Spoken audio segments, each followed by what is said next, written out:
4 verse 31 says, "May the glory of the Lord continue forever. The Lord takes pleasure in all He has made." Amen! He is so good in our lives, and our praise won't stop now. I give you glory for all you brought me through. And now I'm ready for whatever you want to do. I'm moving forward to follow after you. And now I'm ready for whatever you want to do.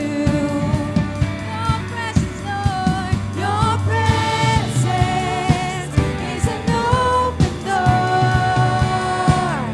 We want you, Lord, like never before. Your presence is an open door. So come now, Lord, like never before. In every season, your grace has been enough, and I'm believing, the best is yet to come. The cross before me, my hope on things above, and in you, Jesus, the best is yet to come.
sovereign. Praise 'cause you reign. Praise 'cause you rose and defeated the grave. I praise 'cause you're faithful. Praise 'cause you're true. Praise 'cause there's nobody greater than you. I praise 'cause you're sovereign. You praise 'cause you reign. You praise 'cause you rose and defeated the grave. I praise 'cause you're faithful. Praise 'cause you're true. Praise 'cause there's nobody greater than you. Praise the Lord, oh my soul. Yes, Lord. Praise the Lord, oh my soul. Let's pray. Praise the Lord, oh my soul. Praise the Lord, oh my soul. Oh, I won't be quiet. My God is alive. How could I keep it inside? I won't be quiet. I won't be quiet. My God is alive. How could I keep it inside? I won't be quiet. I won't be quiet. My God is alive. How could I keep it inside? Praise the Lord, oh my soul.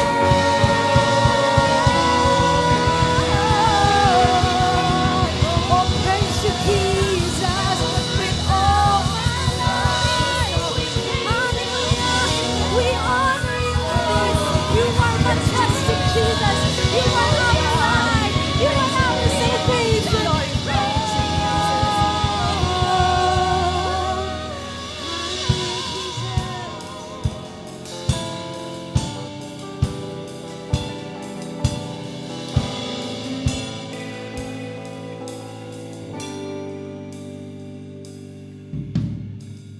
Panginoon, ika'y dakila,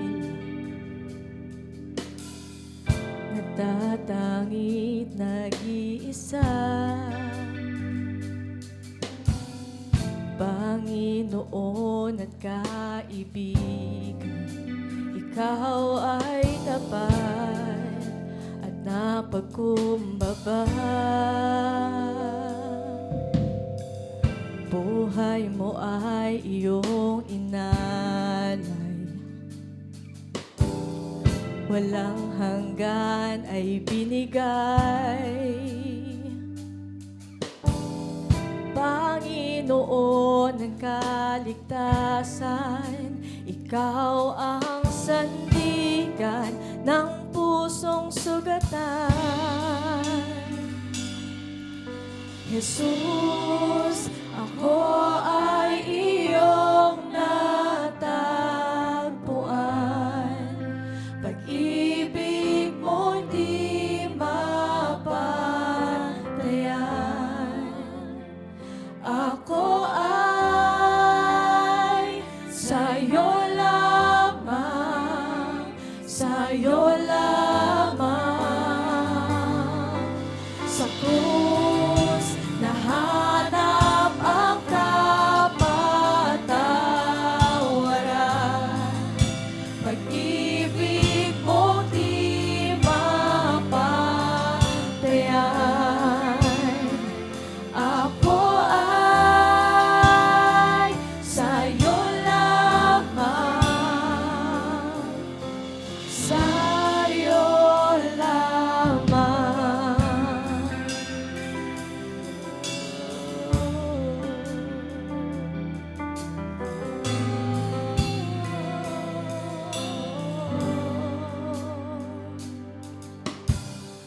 Iniligtas sa kamatayan ang iyong mga nilikha.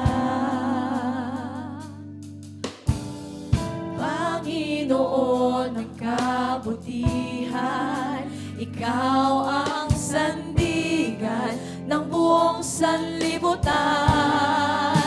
Ika'y naghahari, walang katapusan. Jesus, ako ay iyong natagpuan. Pag-ibig mo di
Jesus, ako ay iyong natagpuan. Pag-ibig mo di mapantayan. Ako ay sa'yo lamang, sa'yo lamang. Sa krus, nahanap ang kapatawaran. Pag-ibig mo di mapantayan.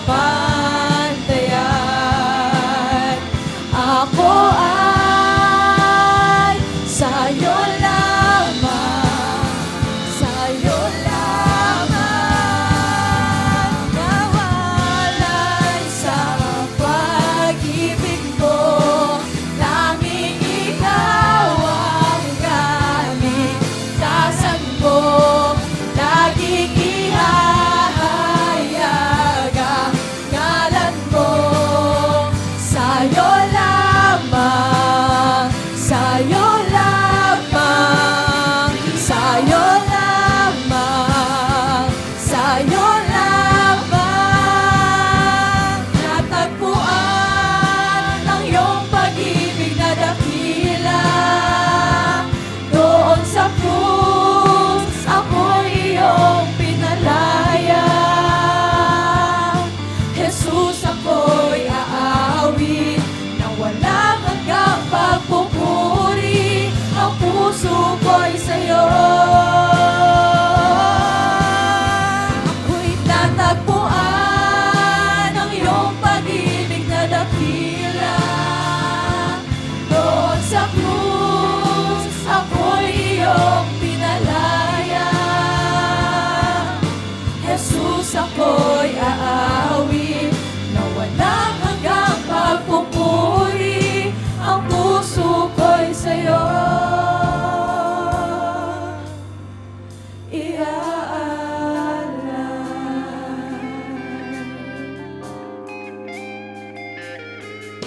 Ang tinig mo ay aking hanap-hanap. Sa gitna ng bawat takot at paghihirap, sa kabila ng aking pagkukulang, katapatan mo, O Diyos, tanging laan. Sa puso at damdamin, ika'y mananatili. Walang hanggan ang alay mong pag-ibig. Natagpuan ang iyong pag-ibig na dakila. Doon sa krus, ako'y iyong pinalaya. Jesus, ako'y aawit na walang hanggang pagpupuri. Ang puso ko'y sa'yo iaalay.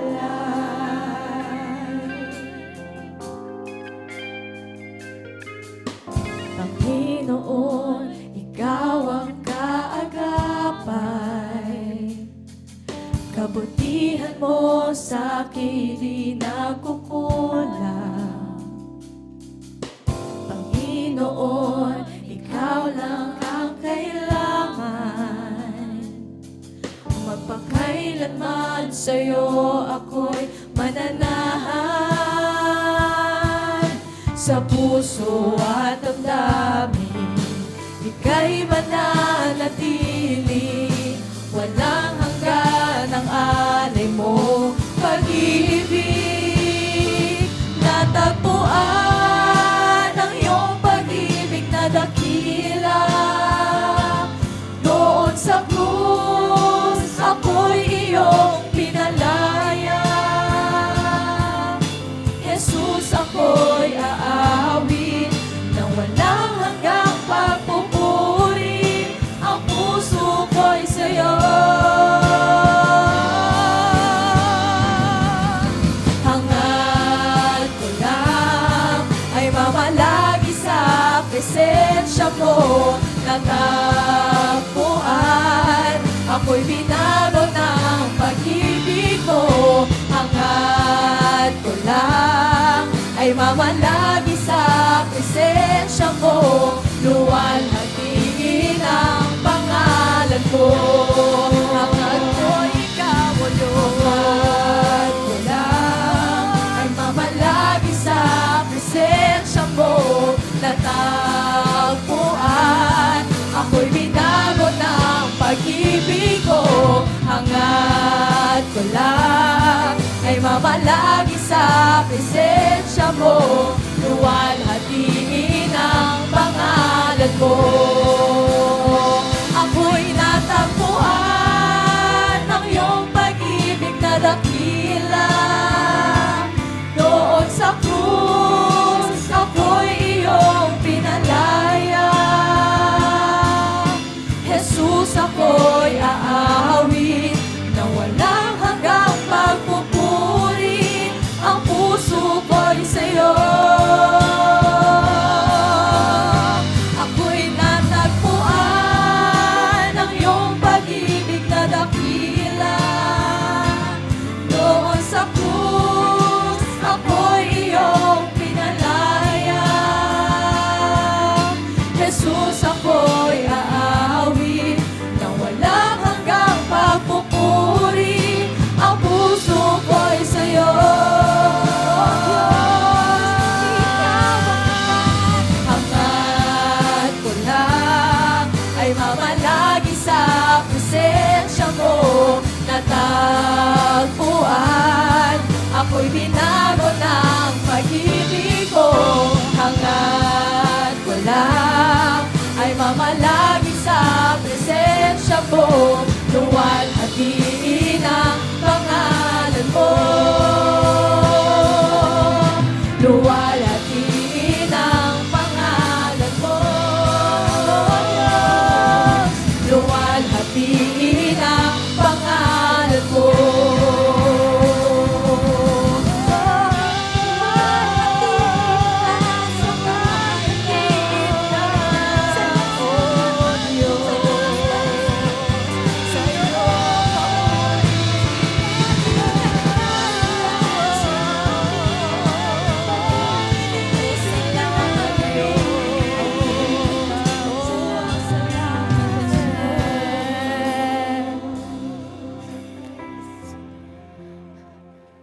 What a beautiful prayer. Lahat po tayo ay natagpuan ng Panginoong Jesus. Amen? Pwede po ba natin siyang palakpakan? At nung natagpuan niya tayo, kumusta? Ano po ang estado ng buhay natin? Ano ang kalagayan ng puso natin? I'm sure marami po sa atin ay ligaw, nalilito, nag-aalala sa ating buhay. At lahat tayo ay may karumihan sa ating mga puso. Pero nung natagpuan tayo ng Panginoon, tayo ay nilinis niya at inakong Kanya. Kaya naman, yun ang ating panalangin, ang manatili sa Kanya at magbigay ng kalwalhatian sa Kanyang pangalan. Amen? That's a beautiful prayer. And we will sing that song again later. Our prayer passage is in John chapter 15, verse 7 and verse 16. This is also our series sa Book of John, and it's good to be reminded kung papaano maging effective ang ating prayer. Gusto natin effective, right? May mga ginagamit tayo sa ating sarili na pagkain, vitamins, or ginagamit na pampaganda o nakakaayos po ng ating itsura. Gusto natin effective. At kadalasan po ang sinasabi sa cosmetics ay gawin natin palagi iyon. I-apply ang anumang ointment, ang anumang lotion, or gamitin ang anumang sabon consistently, no, para makita po yung bunga nito, yung effectivity nito. Now, how can our prayers be effective?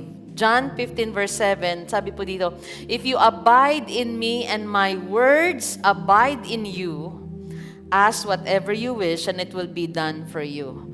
Consistency is the key sa ating effective prayer. Sa ating relationship sa Panginoon, faithfulness, our commitment, Sabi dito, you abide in me. Yung manatili tayo sa Panginoon. Yung nasa Kanya ang ating pananampalataya at pagtitiwala. Hindi lamang kapag kalinggo. Hindi lang po once a week. Kundi ito po ay palagi. Minsan na tayong nagdesisyon nung natagpuan tayo ng Panginoon that, Lord, I will follow you. I will abide in you. Kaya ang sabi naman niya, if you abide in me and my words, ang salita ng Panginoon ay palagian natin na pakinggan, sundin, aralin, saliksikin, at ano po yung mangyayari daw? Ask whatever you wish, and it will be done for you. Effective prayer flows from abiding in Christ. Effective prayer flows, sa maayos na relationship na meron tayo sa Panginoon. If we want our prayers to be answered, sabi niya, ask whatever you wish, pero dapat manatili ka sa akin. And it will be done for you. Verse 16, you did not choose me, but I chose you and appointed you that you should go and bear fruit and that your fruit should abide, so that whatever you ask the Father in my name, He may give it to you. Kung yung una, tinuruturuan niya tayo na manatili tayong closely connected to our relationship with Jesus, staying connected to Him through faith. Sa mga kabataan, laging sumusunod. Yung ating mga thoughts and desires natin ay nakapaloob sa kalooban ng Panginoon. Ganon din po yung pangalawa. Prayer is rooted in God's purpose. Kailangan yung purpose ng Panginoon sa buhay natin ay nagagawa natin bearing much fruit. At sabi niya ganon, so that, I appointed you that you should go bear fruit, so that whatever you ask in the Father in my name, He may give it to you. Jesus reminds us that prayer isn't just about our needs. It's part of God's mission. Para ma-fulfill natin yung ating mission dito sa mundo, kailangan po natin manatili sa Kanya at kailangan nating manalangin. Kanina po ay tinuro ko, shinare ko, pinaalala ko sa mga workers po natin, yung laging manalangin para sa mga nangangailangan ng tulong, ng encouragement, nangangailangan ng kaligtasan. Let us always pray for them, let us care for them, and let us share the gospel to them. At sasagutin ng Panginoon ng ating panalangin kung una, gusto rin po natin na mamunga tayo para sa Kanya. Gawin natin ang pinagagawa niya sa atin. Praying in alignment with His character and mission. Ano po yung pinagagawa sa atin ng Lord? Yon ang tutukan natin, yon ang ipanalangin natin, at tutulungan niya tayong mamunga. So ang gusto ng Lord, maging faithful and fruitful tayo sa Kanya. Nang sa ganon, ang ating mga panalangin ay sasagutin niya. Did we learn something today? Amen? We want an effective prayer. Be faithful to the Lord. Be fruitful for Him. Giving glory to God. Gawin natin ang utos niya at ang mga panalangin natin, so that whatever you ask the Father in my name, in His name, in Jesus' name, He may give it to you. So today, I encourage you, to stay connected to the Lord. Una, hilingin natin, Panginoon, yung kauhawan ko sa iyo ay hindi tumigil, manatili ako sa inyo, lagi kitang pakinggan, lagi kong marinig at maunawaan ang salita mo, at masunod ka, at hilingin po natin, Lord, tulungan niyo po akong mamunga. Tulungan niyo po ako na magpakita po ng pag-ibig sa iba, mag-care sa iba. May mga taong maligtas dahil po sa testimony ko, dahil sa pag-abot ko sa kanila. Would you please lift your hands and begin to pray for the people who need Christ, who need the Lord today. Oh God, maraming salamat, Panginoon, for encouraging us to pray, for reminding us, Lord, that prayer is just about our needs. Kundi, Lord, prayer is all about the mission, about the purpose na binigay mo sa amin. So help us, Lord, to stay connected with you. Lord, help us to abide in you, to let your word dwell deeply in our hearts. Kauhawan ka namin, mahalin namin, ibigin namin namin ang salita mo at sundin ito palagi. Holy Spirit, align our desires with your will so that our prayers reflect your purpose, Panginoon.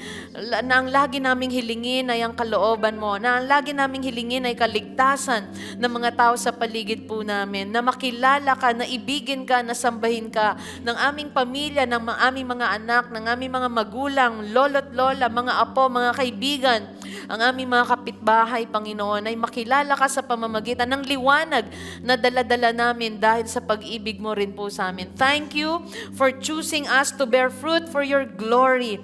Pinili mo kami, Panginoon, niligtas kami, and help us to serve you with all our hearts, and teach us to pray with faith, humility, and trust in your name. At ano pa man po ang kailangan ng inyong mga anak, ng aming mga brothers and sisters ngayong umaga, O Father, bless them, O God, ng iyong pagpapala na mula sa iyong kalangitan, ng iyong mapagpalang kamay.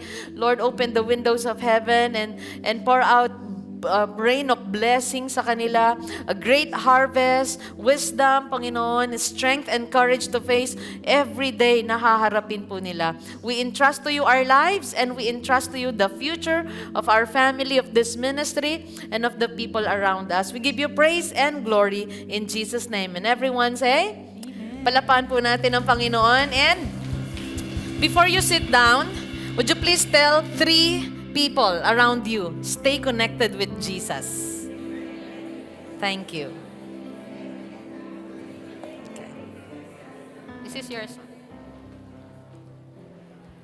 All right, good morning po, Solid Ground. And for our tithes and offering, basahin ko po ang ating text sa 2 Corinthians chapter 9, verses 10 to 15. Basahin ko po in New Living Translation. Sabi po ito, "For God is the one who provides seed for the farmer and then bread to eat. In the same way, He will provide and increase your resources and then produce a great harvest of generosity in you. Yes, He will be enriched in every way so that you can always be generous. And when we take your gifts to those who need them, they will thank God." Verse 12, "So 2 things will result from this ministry of giving. The needs of the believers in Jerusalem will be met, and they will joyfully express their thanks to God. As a result of your ministry, they will give glory to God. For your generosity to them and to all believers will prove that you are obedient to the good news of Christ. And they will pray for you with deep affection because of the overflowing grace God has given you." Thank God for this gift. 2 wonderful 4 words. So, ito po ay sa buong chapter ng 2 Corinthians chapter 9, it's about giving. And dito sa verses 10 to 15, sinasabi dito yung results ng giving, ng ministry of giving, ng pagiging generous natin. Una daw po, sabi niya sa verse 10, God will provide seed and bread. Ayan. So, tuwing po tayo ay bibigyan ng Panginoon, 2 yung pinoprovide niya sa atin. Yung una, yung pang-tanim natin. What's that? That's for us to help others, to give to the ministry, to give to the needy. Yun yung pang-tanim natin. And then, and then the next is yung bread to eat. Ito naman yung pang-consumption natin. Siyempre, hindi naman lagi tayo na bigay lang ng bigay, tayo naman yung nawawalan. Okay, meron naman po yung portion na para naman sa atin, para i-consume natin. So again, 2 yung binibigay sa atin ng Panginoon. It's the seed and the bread to eat. Yung isa, hahasik natin. Yung isa, i-consume natin. So let us always remember, kapag nakatanggap tayo from the Lord, anong portion ba dito yung ibibigay ko kay Lord, ibibigay ko sa family ko, sa needs ko. And then, ano ba yung kailangan ko, yung para naman sa needs ko. We have to be wise whenever we receive something. I-portion na po natin. Hindi yung, hindi, ito lahat to sa akin. May ganun po ba? Meron naman na lahat to ibibigay na yung family, nane-neglect na yung needs. Kasi gusto mo naman, bigay ng bigay, yung sarili mo naman at sariling family mo, nane-neglect mo na yung pangangailangan. Meron pong balanse. There's, again, a seed and a bread to eat. Number 2, God provides and increase your resources to produce generosity in you. Sabi niya sa verse 10, And when we take your gifts to those, verse 10b, sabi, He will provide and increase your resources and then produce a great harvest of generosity in you. Sabi nga po sa Tagalog, pinagpala upang maging pagpapala, di ba? Kaya po tayo binibigyan ng Panginoon. Sabi niya, He will increase yung resources. Pag nag-i-increase po yung resources natin, yung kinikita natin, yung negosyo natin, dapat din nag-i-increase yung binibigay natin. Dapat nag-i-increase din yung generosity. Hindi yung mas dumadami yung resources natin, mas nag-hoard tayo. Ganun po ba? Dapat balance din. The more pinagpapala tayo ng Lord, dapat the more naging pagpapala din po tayo sa iba. And giving is a ministry. And it is everybody's ministry. Verse 12, di ba sinabi niya doon that as a result of your ministry, they will give glory to God. Kaya po yun ministry ng bawat isa sa atin because it gives glory to the Lord. Pag po tayo nagbibigay, ano pong nangyayari? Needs are being met and our Lord is being glorified. Di ba pag may pangangailangan tayo, tapos tinupad ni Lord, anong sasabihin natin? Thank you, Lord. Glory to God. Di ba? Automatic po sa atin that whenever our needs are being met, we thank the Lord, we glorify God. Ganun po ang ginagawa ng giving ministry. This church, is a testimony that all of us has a ministry in giving. Alam niyo kung bakit? Pag may dumadaan po, anong sinasabi? Ay, ang ganda ng church nila. Praise God, ang ganda ng church. Nung dinalaw po tayo ng taga-PSA, dinalaw po ang church natin ng taga-PSA, alam po ang sabi niya? Ang ganda ng church niyo, pastora. Bira ako makita ng Christian church na ganito kaganda. At sabi niya, it will be an example to many. It gives glory to God. Hindi yung pastora, ang church niyo po madami pang kailangan. Wala po kayong ganito, ganyan. Paano po kayo papasa? Hindi, di ba? It gives glory to God if we continue the ministry of giving. And it's everyone's ministry. And last po, sabi po ito, giving generosity builds strength and relationships. Our generosity is a proof of our faith, of our belief. Napag-aralan natin nung nakaraan sa John series that loving one another is a proof that we are disciples of the Lord Jesus Christ. Pero alam niyo po, sabi dun sa verse 13b, yung pagbibigay po natin ay testament din at yung generosity natin is testament that we are believers. Ang mga Kristiyano po matulungin. At alam niyo po, walang Kristiyanong madamot. Kasi ang Panginoong Diyos na ating pinaglilingkuran ay hindi madamot. Isipin mo kung nagdamot si Lord. 80% lang ng oxygen mo ngayon. Nagtitipid ako yung 20% bukas na. Sasabihin niyo, na-exhaust mo na lahat ng oxygen mo ngayon hanggang Saturday lang. Sunday, wala ka ng oxygen, nagtitipid ako ngayon. Bawi ako next week. Uy, ganun po ba sa tithes, Lord? Nagtitipid ako ngayon, bawi ako next week. Paano kung ganun si Lord? Naging madamot siya sa atin. Ano kayang kakahantungan natin? So again, walang Kristiyanong madamot dahil ang Panginoong pinaglilingkuran natin ay hindi madamot. Let's continue to give. Let's continue to be a blessing. Again, pinagpala upang maging pagpapala. So let's all stand up and let us pray for our giving. Designated po ito, our red is for our tithes. That's the 10% of what we receive from the Lord.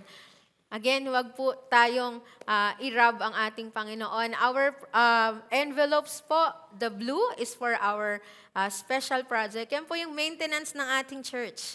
Mas maulan, mas madaming maintenance. Sa ngayon po, kahapon, inakit yung ating bubong para malinis. And then pag umaraw, mapinturahan. Madami pa pong maintenance na gagawin. Mag-waterproofing pa po tayo sa may likod. Right? Those are special projects na. Kaya madami pa tayong gagawin. Our missions and benevolence po sa white and our building project is sa ating blue. Our pledges, yung mga pledge po natin, pangbalik ng pondo na nahiram natin, ipagpatuloy natin. Let's continue to be generous in giving. Let's pray, Lord. We thank you for your word today. Salamat, Panginoon, sa salita na ibinigay mo sa amin. That, Lord, As you continue to provide for us, Panginoon, I pray na we will be generous, Panginoon. Hindi kami maging madamot, but Lord, maging mapagbigay kami, maging matulungin kami. Pero Lord, sa pagtulong at pagbibigay na to, alam namin hindi mo kami kakalimutan, hindi mo kami pababayaan, that our own needs will also be supplied, Panginoon. Help us, Lord, to be wise, Panginoon, in spending, Lord, to be wise in giving portion sa mga aspects ng buhay namin. But Lord, help us again to be generous in the ministry na pinagkatiwala mo sa amin. At Lord, patuloy mo kaming pagpalain, Panginoon, ang aming mga trabaho, ang aming mga negosyo, Panginoon, ang mga investments na meron kami, ang mga inaasahan namin, Panginoon, na income. I pray, Lord, that it will be fruitful, Panginoon. Pagpalain mo kami upang kami, Panginoon, ay indeed maging pagpapala. Salamat, Panginoon, and this we ask in Jesus' name. Amen and amen. We may all give to the Lord. Thank you.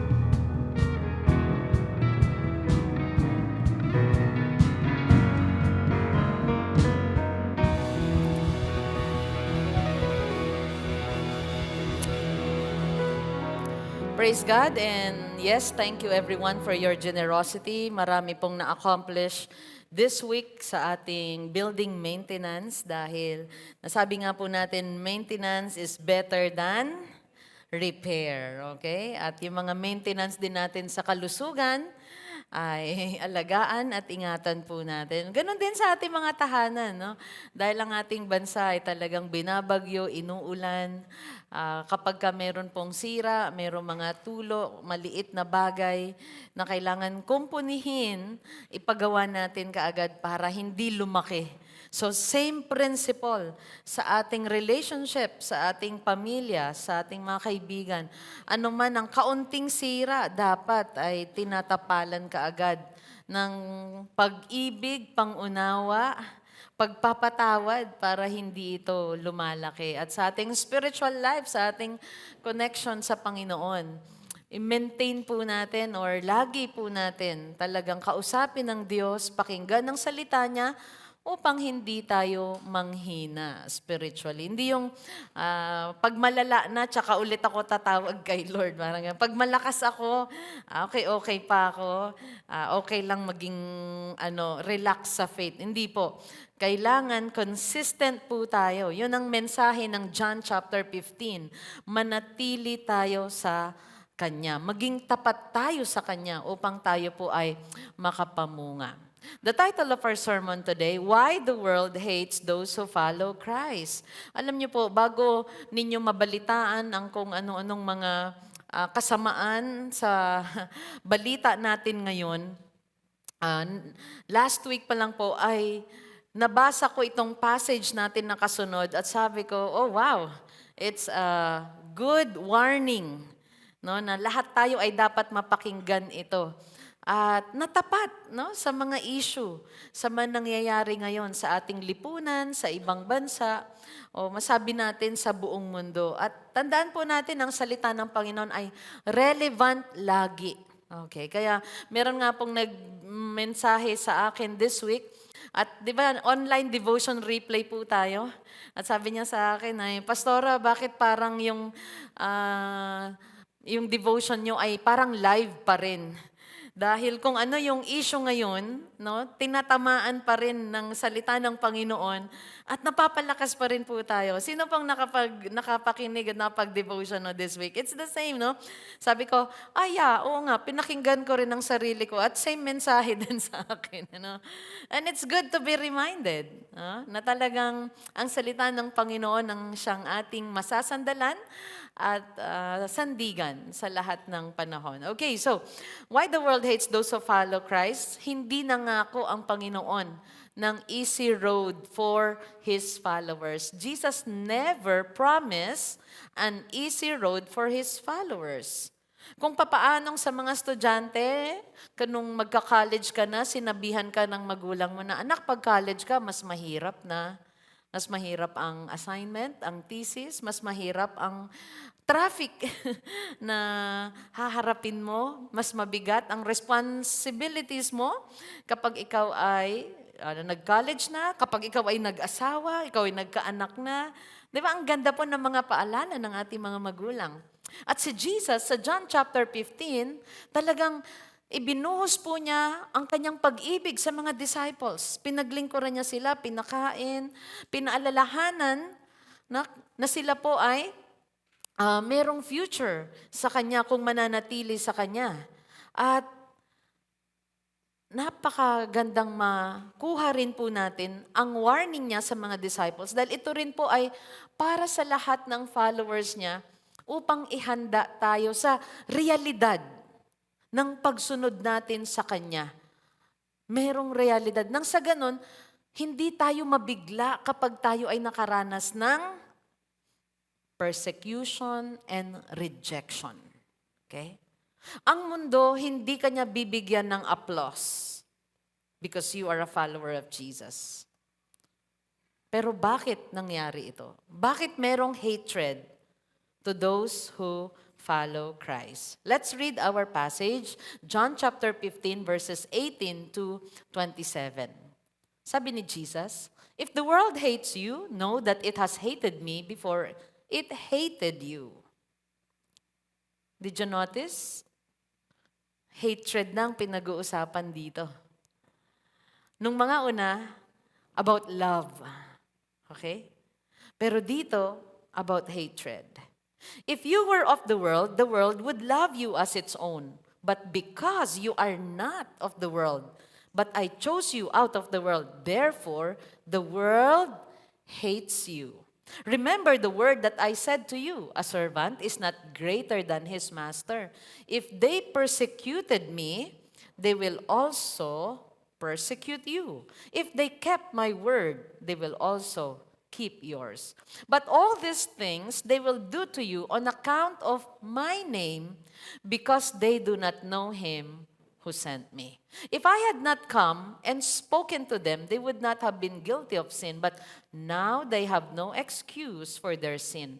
Whoever hates me hates my Father also. If I had not done among them the works that no one else did, they would not be guilty of sin, but now they have sinned and hated."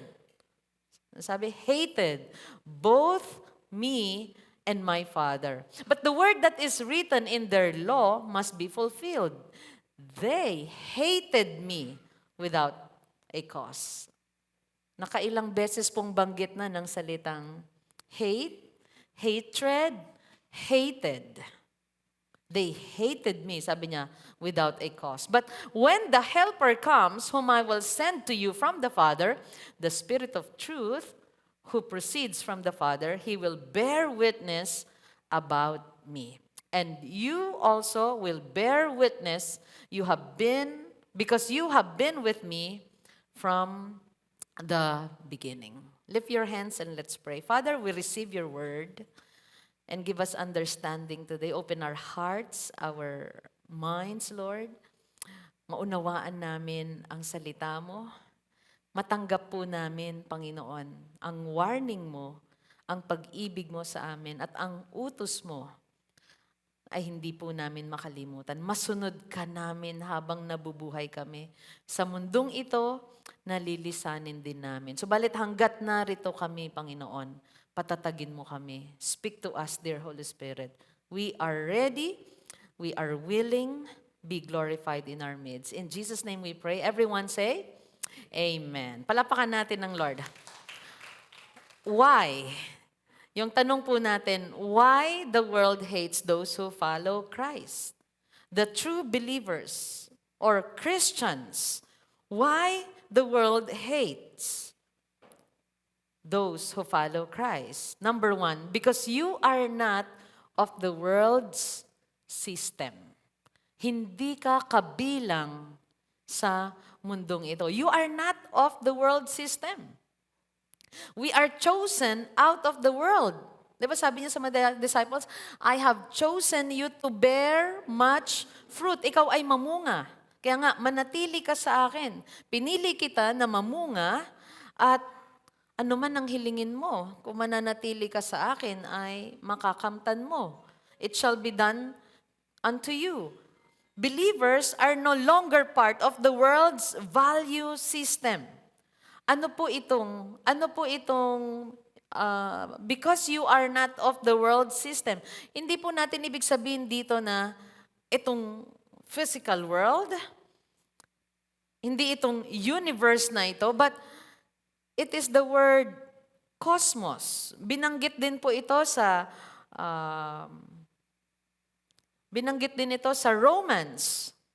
Romans chapter 12. Okay, but I want us first to let us go to verse 18. Balikan po natin yung verse. If the world hates you, know that it has hated me before it hated you. Bago tayo pumunta muna doon sa world at sa cosmos. So dito, Jesus talks about, sa chapter 13 ng John, ng book of John, he talks about love. Sa John chapter 14, yung pag-ibig niya, yung paglilingkod niya sa kanila.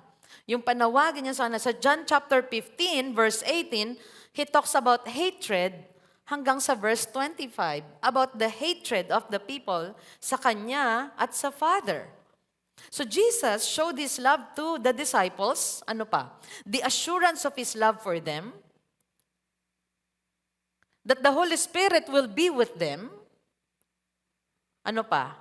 Sabi pa niya sa kanila, do not be troubled. There is a place for you in heaven. Di ba't yun ay pag-ibig niya? Kino-comfort niya sila. Ano pa? You will be fruitful if you remain in me. Your prayers will be answered. But here, starting verse 18, hatred na. And this should not surprise us. Hindi tayo ma-surprise. He talks about His love for us, the love of the Father for us, our reward, at ano yung mga ma-experience natin with Jesus.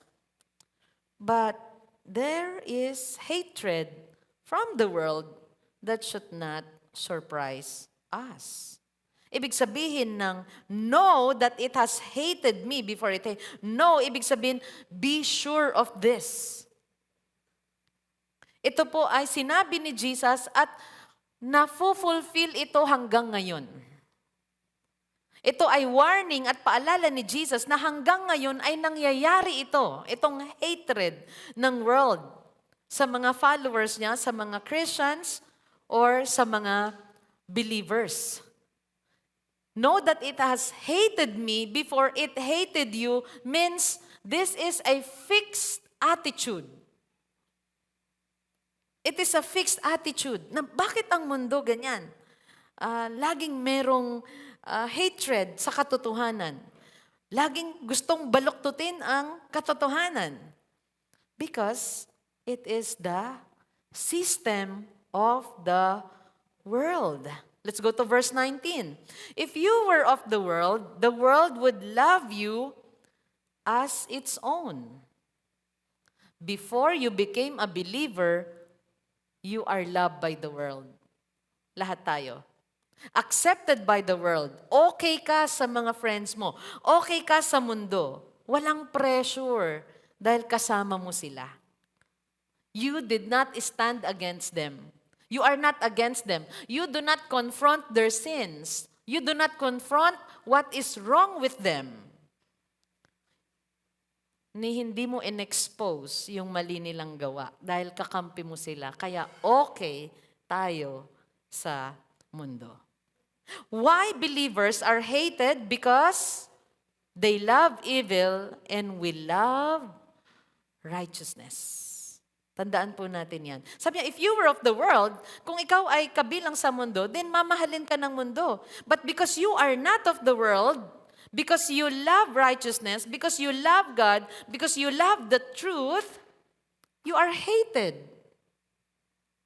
We are a new creation. When nung narinig natin ang mabuting balita, tinanggap natin ang ating Panginoong Jesus, we become believers of the Lord Jesus Christ, iniibig na natin ang katotohanan, nagpapakorek tayo sa Kanya, nagpapatransform tayo sa Kanya, we are new creations, we are transformed, we have a new heart, we have the Holy Spirit, ano pa? We have the Word of God in our hearts. The Holy Spirit guides us, it teaches us. Ano pa? We are citizens of heaven. The old things has passed away. The new has come. Kaya sabi niya, ikaw ay bagong Sister Nilda. Ikaw ay bago na. Sa paningin ko, nagbago ka. And the new things refers to what? Your love for righteousness, for holiness, loving all about God. Dahil iniibig mo ang lahat ng bagay patungkol sa Diyos. Na dati hindi. Kaya sabi nila, nagbago ka. Pero ang sagot mo naman, binago ako ng Panginoong Jesus. Palapakan natin ang Lord. Sabi niya, but because you are not of the world, you are hated. Dati okay ka sa kanila, pero dahil binago ka ng Diyos, ano na yung iniisip natin lagi? Sa Philippians 4:8. Anong sabi ng Philippians 4:8? Whatever is true, whatever is honorable, whatever is just, whatever is pure, whatever is lovely, whatever is commendable, whatever is excellent, if there is anything praiseworthy, think about such things. Ang iniisip na natin lagi ngayon ay ang true, honorable, just, pure, lovely, commendable, and excellent. At dahil yun ang iniisip mo, at ang iniisip naman ng iba ay pandaraya, panluloko, panlilinlang, lagi nang magka-clash yun na dati kakampi ka, now you are hated because you love everything about God. And that's why the system of the world will hate you and me. The world will hate us. Sabi niya, but I chose you out of the world. Chosen out of the world, hindi ka nakasali sa world's value system. Therefore, ano po yung therefore dyan? Sabay-sabay tayo. 1, 2, 3, go. Therefore, the world hates you. Ang taong umiibig sa kalikuan ay kailanman hindi kanya tatanggapin at mamahalin kung hindi niya isusuko ang buhay niya sa Panginoong Yesus. And so, sabi niya dito, therefore the world hates you. Now, let's go to that word, world. Basahin din natin ang Romans 12:2, do not be conformed to this world, cosmos, K-O-S-M-O-S. But be transformed by the renewal of your mind, that by testing, you may discern what is the will of God, what is good and acceptable and perfect. Do not be conformed to the system of the world, to the culture of the world. Kung ano ang iniibig ng mundo, do not be conformed to this world. Dahil ikaw daw ay pinili ng Panginoon out of this world to be the light, to be the salt of this world. Kaya nga po yung testimony ni Brother Chris na share niya sa isang preaching niya, 'di ba, na yung isang leader sa kanilang trabaho, nakita niya, bakit? 'Di ba? Parang kinorek siya, bakit? Bakit sumasama ka sa ganoong gawain? At dahil nag-enjoy siya, lumayo siya, anong sinabi daw niya? Wala, tumawa lang siya. At simula nun ayaw niya nang kausapin yung nag-correct sa kanya. Pero buti na lang binago po siya ng Lord. Dahil kung hindi, hindi ko siya mapangasawa. World. Let's go to the next slide. Sabi, cosmos. It refers to the world system opposed to God. Its culture, mindset, and rebellion. The world is a system of evil. Ang sistema ng mundo ay laging against God, against Scripture, against the Bible, against Christ. Yan ang sistema ng mundo. Why? Because the prince of this world, anong sabi ng Word of God? Who is the prince of this world? Satan. Satan rules in this world. Kaya nga pong panawagan sa atin, ang maghari naman sa puso natin, sa buhay natin, ay dapat si Kristo. Hindi yung sistema ng mundo. Nakagawian na kasi yan dito sa mundo Sistema na yan Dumating ako, pinanganak ako, nandyan na yan. Kaya aayon na rin ako. No, if you love Christ, you will love the truth. And whatever is against God sa mundong ito is part of the system of the world. Ano man ang bagay na against sa Panginoon, it hates God. It hates Christ. It hates the truth. And this world hates the believers. Did you notice that? Amen? Tama ba? Na lagi pong merong clash. Why? Because God is pure. Because of the truth. Because the Bible teaches the truth. Ano ang mga katotohanan na tinuturo ng Biblia? The Bible teaches the truth about what? About marriage. Merong mga panahon na ang balita, ang dami. I don't believe in marriage. I don't believe in marriage. Papel lang ang marriage. Alam niyo po ba, lahat ng mga paniniwala na yun ay cosmos. System of the world. Yun po ang sinasabi ng mundo. The Bible teaches truth about life, about children. The Bible teaches truth about money, how to handle our treasures. The Bible teaches truth about our parents, sa ating mga magulang, that we should obey and respect our parents. The Bible teaches the truth about salvation, about the future, about heaven and hell. Ano pa? Ano pang tinuturo ng Biblia na katotohanan? About angels and demons, about Jesus, about salvation. Christians are most loved by God and most hated by the world. So do not expect love. At kaya naman inutusan tayo ng Panginoon. Ano yung utos niya sa pinag-aralan natin last week? That we should love one another. Kaya nung inaaral ko ito, sabi ko, kaya pala we are also commanded to love one another. Kasi sinong iibig sa katabi mo ngayon? Sinong iibig sa kapwa Kristiyano?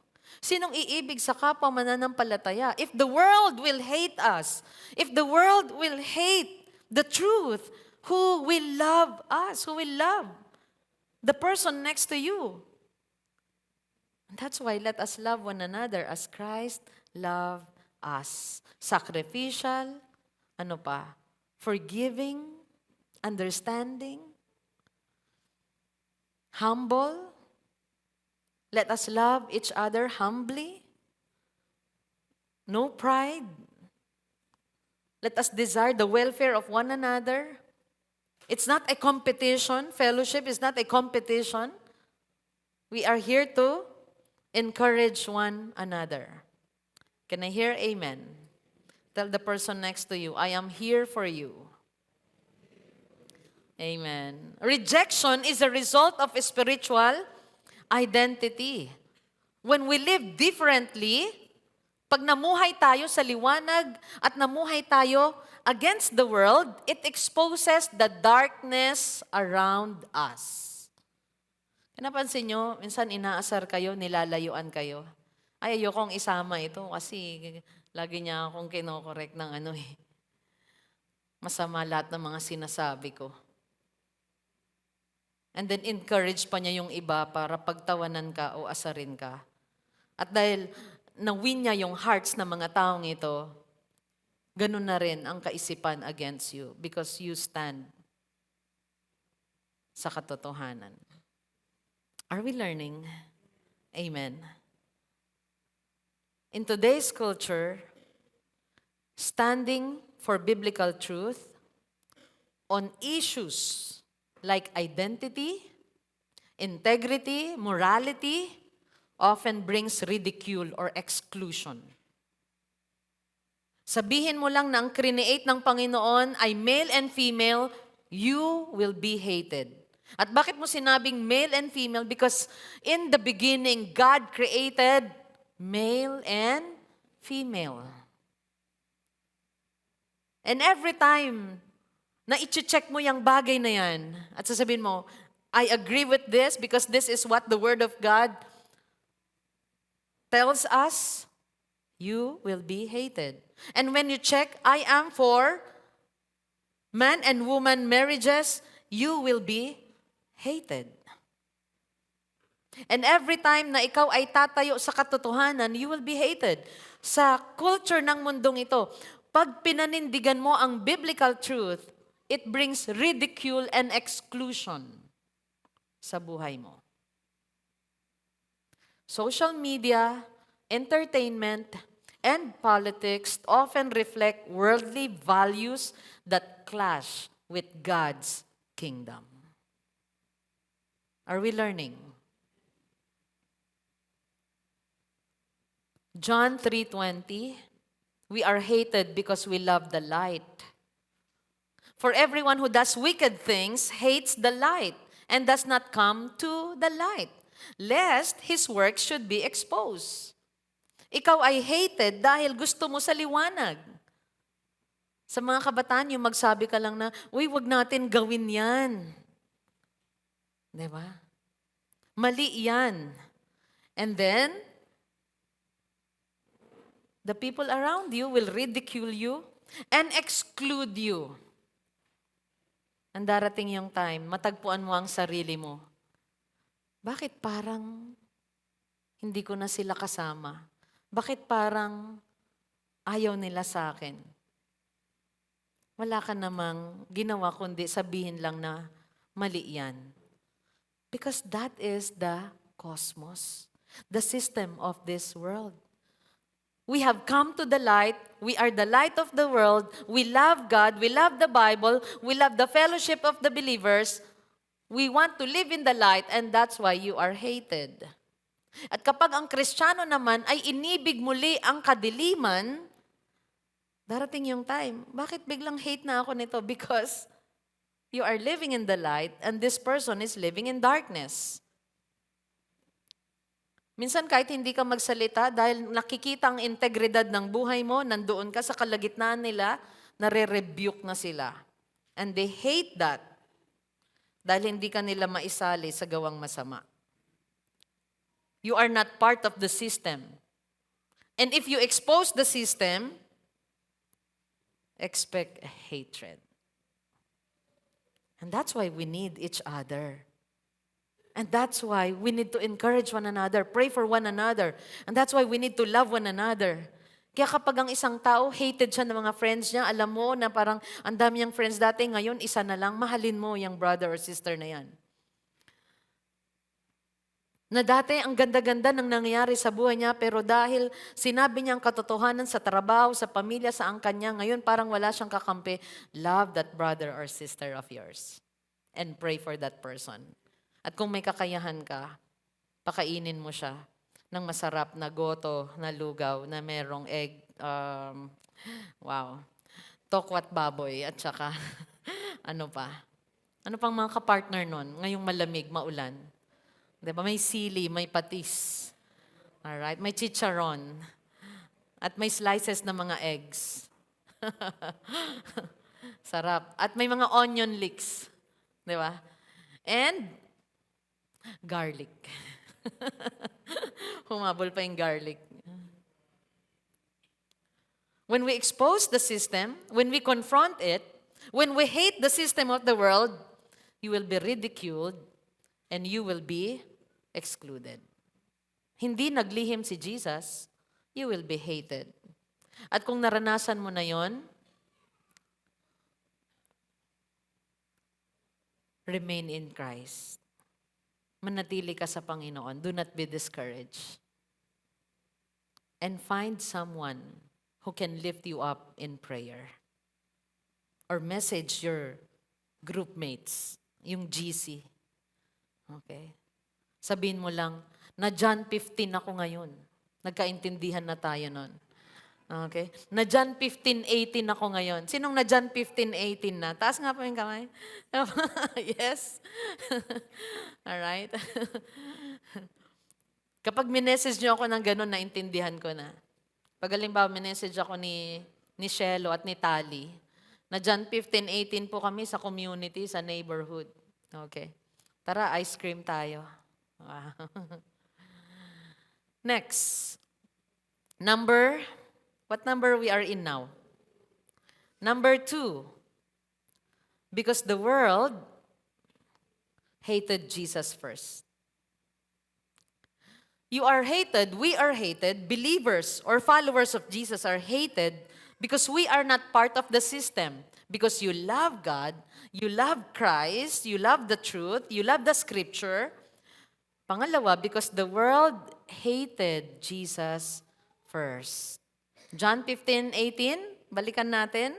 Kung na John 15:18 ka na, and na John 15:20 na, sabi ni Jesus, if the world hates you. Sipin nyo, nagpapaalam si Jesus dito. Talagang inihahanda niya ang mga disciples. Makakaranas kayo ng hatred. Si Judas, nag-join na sa system of the world. Pero yung 11, sinasabihan niya dito, if the world hates you, know that it has hated me before it hated you. Look at those words. Kaya kung paalala sa atin naman nakaraan ay love, abide, remain in me. Ngayon, paalalahanan natin, merong hatred ang mundo sa atin, pero manatili tayo kay Kristo. Let's go to verse 20. Remember. Ang taong nagmamahal, lagi niyang sasabihin, alalahanin mo Huwag mong kalilimutan. How many times narinig niyo yun sa mga mommy niyo at daddy and tito or tita niyo? Uncles or auntie or small group leader or pastor. Remember, Jesus is giving them this stern warning. Remember the word that I said to you. Sabi niya, a servant is not greater than his master. If they persecuted me, ibig sabihin, ginawa nila ako ng masama, ng walang kasalanan, pinagsalitaan ako, nilibak ako, pinagtawanan ako, dahil sa katotohanan at sa pagtuturo ng tama, you will be persecuted. They will also persecute you. If they kept my word, they will also keep yours. Kung may mga susunod naman sa salita ni Jesus, susundin nila yung salita, natuturuan. Kung may matuturuan din naman tayo ng mabuting balita, at kung susunod sila, kung sinunod nila si Jesus, susunod din sila sa mga ituturo natin. Pero kung ang mga taong ito ay na-persecute kay Jesus, they will also persecute you. So, the world will treat us the way they treated Jesus. Lagi nating isipin yun. How did the world treated Stephen? Sino Stephen? Tinagurian siyang the first martyr of the church. Gusto sana namin yan ng name ni Stephen, pero Stephen pa rin, pero Italian version. He is Amo Stefano. Okay. He talked about Jesus. Anong ginawa niya? Nagkwento siya, nagsalita siya, nagturo siya about Jesus, they stoned him to death. Sipin niyo po yun. Sa Acts chapter 8, persecution began in Jerusalem. Killing of believers or followers of Jesus nagsimula po sa Jerusalem. At alam niyo po ba, yung disciples or the apostles na iniwan ni Jesus, na mayroong Holy Spirit of course, lahat po sila, they were all killed except for John, who was exiled to the island of Patmos. Siguro dahil kailangan pa po niyang isulat ang First John, Second John, Third John. Remember our series? Di ba? Siya yung tumanda na disciple. According to history, inabot niya ang mga 90 plus. Okay? Siya lamang po. Pero lahat po yun, they were killed.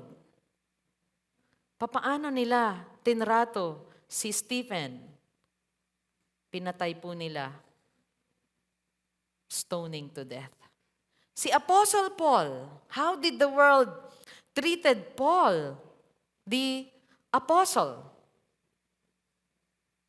Hindi rin po naging kind ang mundo sa kanya. Okay siya nung wala pa siya kay Christ. Siya yung nagpapakulong eh. Siya yung sumang-ayon na ipapatay si Stephen. Puntahan po natin itong John 13:16 muna.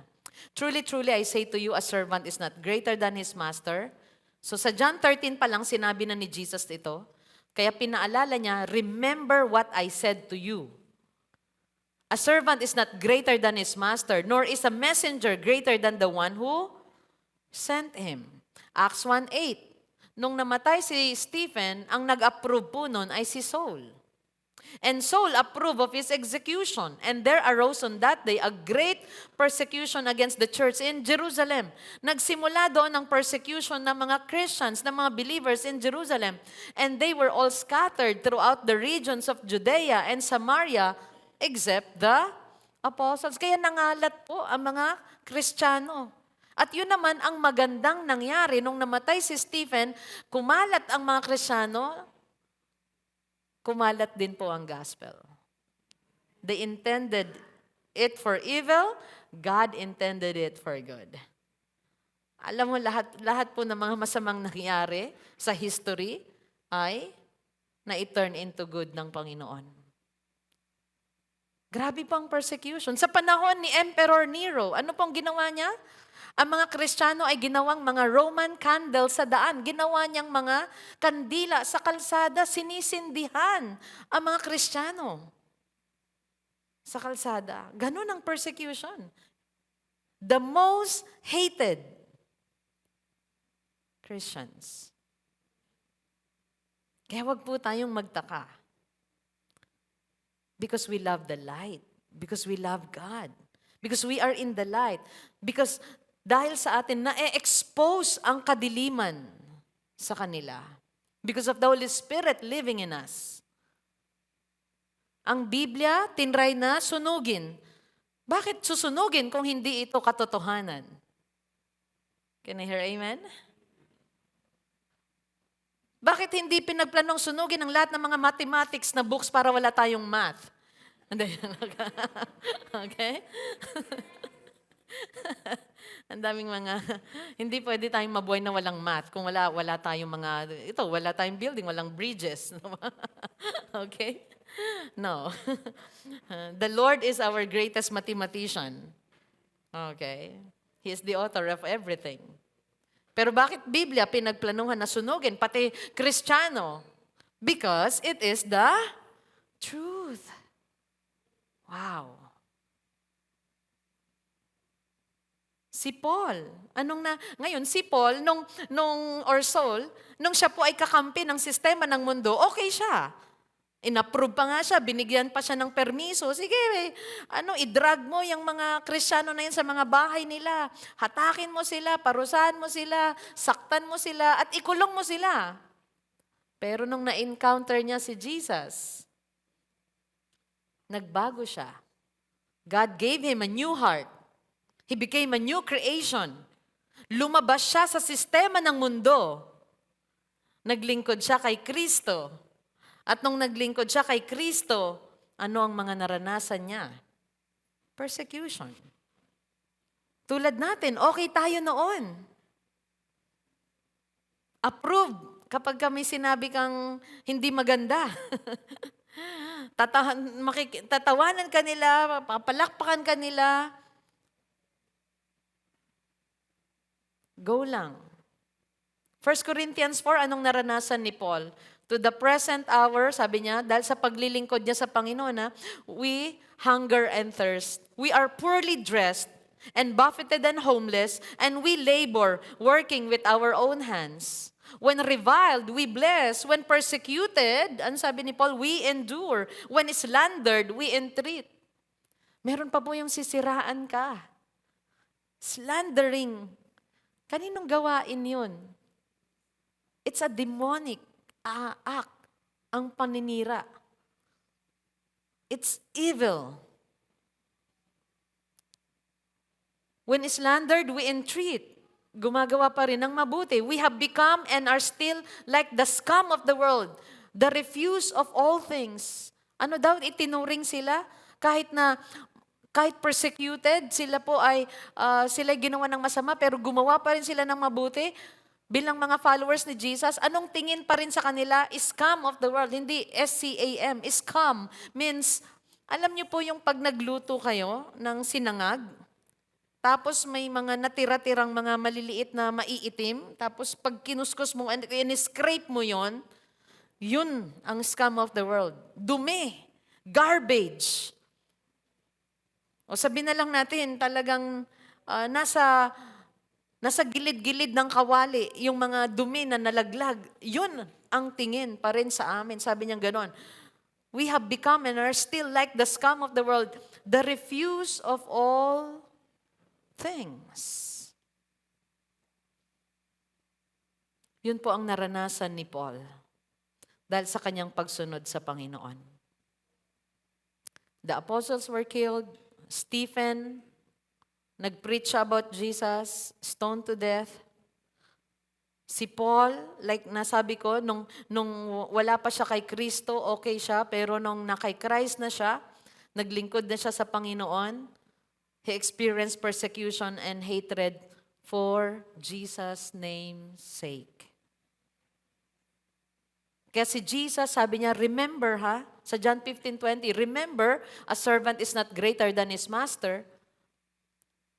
Kung pinersecute nila ako, hinate nila ako, you will be hated also. Jesus, remember this, Jesus who never sinned, he is perfect. He is sinless. They hated him. The world hated him. Tayo pa kaya? Kaya sabi niya, you are not greater than your master.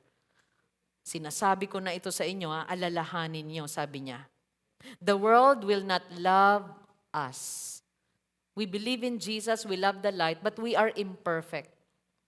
Lagi silang maghahanap ng mali sa atin para i-hate nila tayo.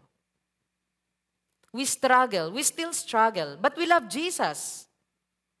We will be hated.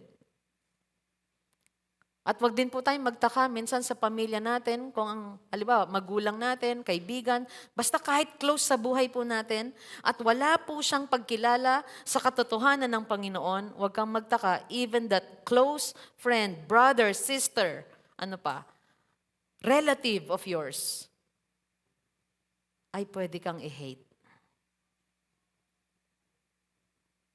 They will say hateful words against you. Their lips will be full of hatred against you. They hate Christ, they hate the truth, they will hate you. Are we learning? Sorry, it's not about love. Ang lesson ngayon, tapos na tayo doon, abiding in Christ. But this is a warning para hindi po tayo ma-surprise. They will hate you. They will hate us. They hated our Lord Jesus, who is sinless and perfect. So expect it also. You are a true follower of Christ, expect it. You bear His name, expect hatred. You confront evil, expect it. You preach the gospel, expect hatred from the world. Are we learning? Number 3. Number 1, the world hates those who follow Christ because you are not part of the system of the world. Because the world hated Jesus first, and because the world does not know God. John 15:20 21. The world is, spiritually blind. John 15:21. But all these things they will do to you on account of my name, because they do not know him who sent me. Kung maalala niyo po, sa mga pinag-aralan natin, lagi pong may conversation si Jesus sa crowd, sa mga religious leaders, at tinutulungan niya silang sumampalataya at maunawa ng katotohanan, pero lagi nilang sinasabi, who are you? Who is your father? Ano pa? Sinasabi nila, we believe in God. We are Abraham's children. They claim that they know God, pero hindi talaga nila kilala ang Diyos. Why? Sabi niya, because they do not know Him who sent me. Let's go to verse 22. Who if I had not come and spoken to them, they would not have been guilty of sin, but now they have no excuse for their sin. Whoever hates me, my Father also. And if you hate Christ, you hate the Father. If you do not want to know Christ, you do not know God. Ang napupuot sa Panginoong Jesus ay napupuot din daw sa Ama. And in verse 24, let's go down to verse 24. If I had not done among them the works that no one else did, they would not be guilty of sin. So sinasabi ni Jesus, ito yung ginawa nila sa akin. They hated me. Tinuruan ko sila, pinakita ko sa kanila yung works. They would, and now they are guilty of sin. But now they have sinned and hated both me and my Father. People who are not transformed by God, by the gospel, cannot love God, but only hate God. If people love God, ang sinasabi dito ni Jesus, they will obey the commands of the Father. They will love Jesus and remain in Him. Tatanggapin nila si Jesus. Why? Bakit sinasabi dito na they do not know me? Pero maalam sa scripture itong mga religious leaders. Mga Pharisees, Sadducees, the Jews. Why? Kasi hindi sila nakikinig kay Jesus at hindi sila sumasampalataya kay Jesus. Nangusap na ang Panginoon sa kanila. Matthew 17:5. He was still speaking when behold, a bright cloud overshadowed them, and a voice from the cloud said, sabi ng Father, "This is my beloved Son, with whom I am well pleased. Listen to Him." Ang sinasabi ng Father, listen to Jesus, obey Jesus. Ang sabi ni Jesus, I am the bread of life. I am the good shepherd. Ano sinasabi nila? We believe in God. Anak kami ni Abraham. Sino ka? Pinapaalis pa nga po siya eh. If you do not receive Jesus, you do not receive God. If you do not listen to Jesus, you are not listening to the Father. Mark 9:7. And a cloud overshadowed them, and a voice came out of the cloud. Anong sabi ng Father? This is my beloved Son. Listen to Him. Christ is our mediator. Christ is our God, our high priest, our Savior. If we hate Christ, we hate God. If we reject Christ, we reject God. Yun po yung katotohanan na hindi kayang tanggapin ng mga taong mas sinusunod ang kanilang kagustuhan, ang kanilang philosophy, ang kanilang nais. They claim they know God, but that is the sad reality. They do not know God. They hate Jesus. They hated Jesus. They rejected Him. John 7:28. So Jesus proclaimed as He taught in the temple, you know me, and you know where I come from, but I have not come of my own accord. He who sent me is true, and Him you do not know. Sa chapter 7 pa lang, nakikipag-usap na si Jesus sa mga Jews, sa mga religious leaders. Oh, kilala niyo ako, you know where I came from. Sa Nazareth ako, lumaki, pinanganak ako sa Bethlehem. But you know what, sabi niya, I have not come of my own. And they are not listening to Jesus. He who sent me is true, and him you do not know. If you reject Jesus, you reject God. If you love Jesus, you love God.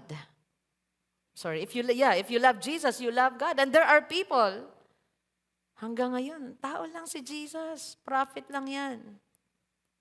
Listen to Him. Anong sabi ni God the Father? Listen to Him.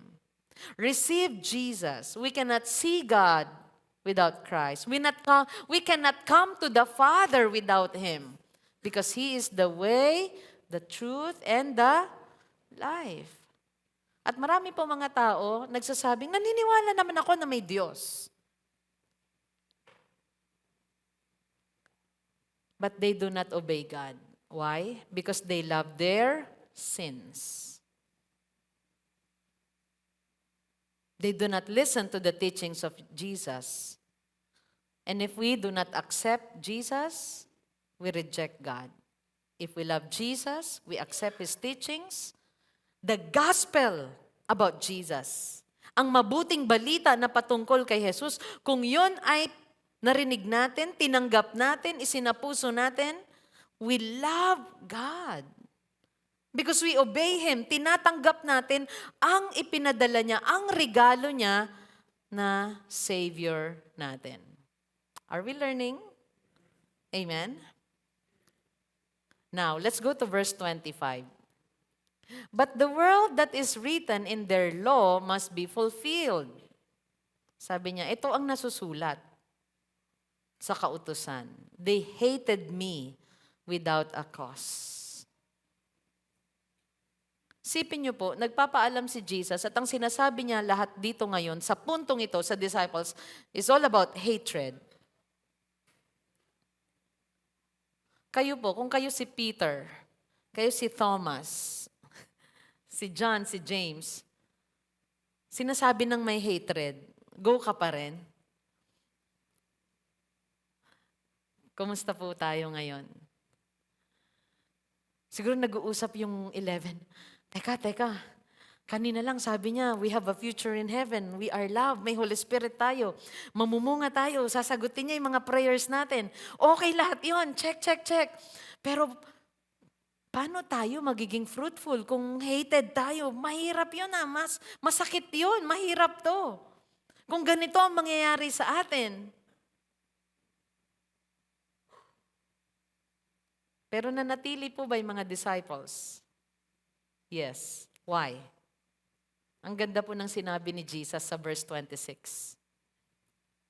They hated me, they will hate you. They persecuted me, they will persecute you. Okay? They hated me first because they do not know me.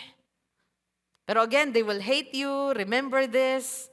You are not greater than me. Kung ako na sinless, ako na walang ginawang masama, they hated me, ikaw pa na imperfect, Peter, lalo ka na. Pwedeng ganon. Ano pong sinabi ni Jesus sa verse 26? Na nagbigay comfort ulit sa kanila. Na pwedeng nag-iisip na sila, mahirap, may hatred. Sabi ni Jesus, but when the helper comes, sinasabi niya, may helper kayo. Sinasabi niya, there is power that will guide you and teach you and strengthen you. But when the helper, tagatulong, ang banal na Spirito, whom I will send to you from the Father, the Spirit of truth, who proceeds from the Father, He will bear witness about me. We have the Holy Spirit na siyang tutulong po sa atin. The apostles were all killed for the sake of Christ. Bakit kaya nakayanan nila lahat yon? They remain in Jesus. The Holy Spirit was with them. And sabi niya, and you also, verse 27, and you also will bear witness because you have been with me from the beginning. At ito yung purpose nyo. At ito yung mission ninyo. At sa mission nyong ito, hindi kayo nag-iisa. Meron kayong helper. At dito sa mundong ito, may times magkakahiwalay po tayo. Natatawagan natin ang isa't isa. But every one of us, we have the Holy Spirit living in us, and He will always come upon us and empower us so we can do all things through Christ. Amen. Palapakan po natin ang Panginoon. Minsan nahihirapan ka, natayuan ng katotohanan, parang magpasway na lang kaya ako. Magpasway-sway. Don't give in. Don't give up. The helper will always come and lead us into truth. The Holy Spirit empowers believers to stand and speak truthfully. Sa tingin nyo, yung magsalita ng katotohanan, saan nanggagaling yung lakas na yon? Na natumayo ka, nanindigan ka sa eskwelahan, sa pamilya mo, sa trabaho mo. Our lives are a testimony of the world, both in words and action. And always remember, our mission continues even in the face of hatred. And the world is watching how we live. Whether we respond to hate with love, truth with grace, opposition with faithfulness. Always remember, the Spirit gives strength, not just to survive, but to testify about Christ.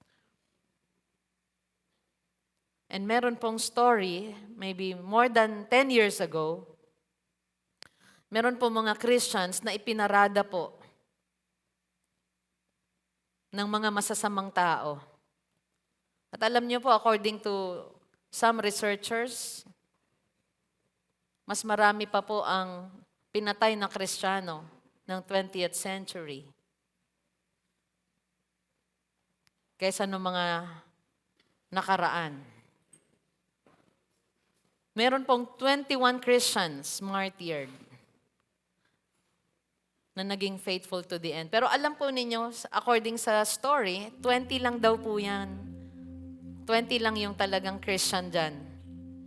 Pero dahil yung isa, nakita niya na itong 20 na to, they are not denying the name of Jesus, their faith. Kasi itong mga evil men na ito, gusto nila pong maglagay ng takot sa isang church sa Egypt. Kaya nila ginawa ito. To put fear in their hearts. At gusto nilang i-renounce ang kanilang faith. Pero hindi po nila na-renounce. And they were all killed. They became faithful to the end. So yung isa daw dyan, nakita niya, kakaiba yung paninindigan nila sa faith nila. Sumama na rin daw po siya. Minsan, yung iyong katapatan sa Panginoon, dahil nakita ng isa, ng dalawa, hindi na rin po siya mag-give up or sasampalataya na rin siya dahil ikaw ang naging dahilan, naging ilaw ka sa Kanya. I'm encouraging you to be faithful to the end. Can I hear amen? Questions. Kaya pala sinabi ni Lord, no, love each other as I have loved you. Kasi sinong iibig sa isa't isa? Like I've said kanina, we have to love each other. And for our sharing later, in what areas of your life have you experienced rejection or ridicule for your faith? How did you respond? How can our group encourage one another to stay faithful when following Christ gets hard? Kapag nahihirapan ng isa't isa sa atin, sa tingin nyo, paano natin matutulungan ng isa't isa? And like I've said, let us love one another. Tulad ng iniutos ng Panginoon. Sino ang iibig sa church? Sinong iibig sa mga leaders and believers? Sinong iibig at susuporta sa mga lingkod ng Panginoon, sa mga pastors and teachers and evangelists who will love them, who will pray for them, who will support them? Sinong iibig sa mga taong nasa local church natin? Love as Jesus loved us. Sacrificially, humbly, purely, let us forgive one another sa mga shortcomings. Pray for one another. Care for each other. Did we learn something today? We will be hated, yes. But you know what? Great is our reward. And the Holy Spirit is always with us. And by the way, this earth is not our home. This world is not our home. We are citizens of heaven. Palapan po natin ang Panginoon. And let's sing that song. Let's worship Jesus before we close in prayer. Jesus, ako ay iyong natagpuan. Pag-ibig mo'y di mapantayan. Ako ay sa'yo lamang, sa'yo lamang.